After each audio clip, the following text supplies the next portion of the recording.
Question 5a. This question is about weak acids.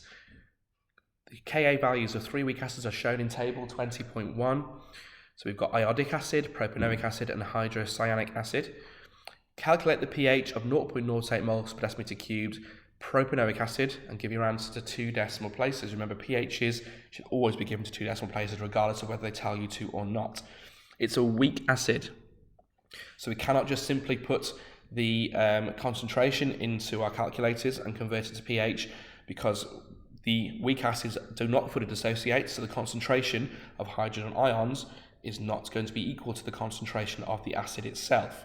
So we've got to play around and make some assumptions about the degree of dissociation. So if you remember your expression, Ka equals H plus A minus over HA as a generalized expression. Now in this case, we know the concentrations of H plus and A minus, so that's H plus there and the C2H5C double O minus are equal to each other. So we can rewrite the expression as H plus squared over HA. HA then being the concentration of the undissociated acid, which we've got here as 0.08. We've also got our Ka value as 1.35 times 10 to the minus 5. So using these numbers and rearranging my expression, this shouldn't be too much of a problem. So I need to have H plus as the subject of my expression.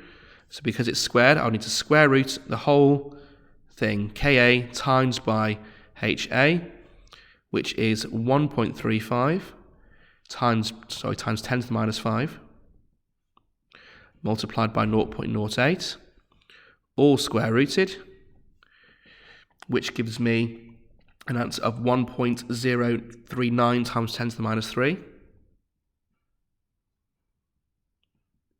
So that's my concentration in moles per decimeter cubed of hydrogen ions. So that means I can now put that into my pH expression, which is minus log of 1.039 times 10 to the minus 3, which comes out then at 2.98 to 2 decimal places.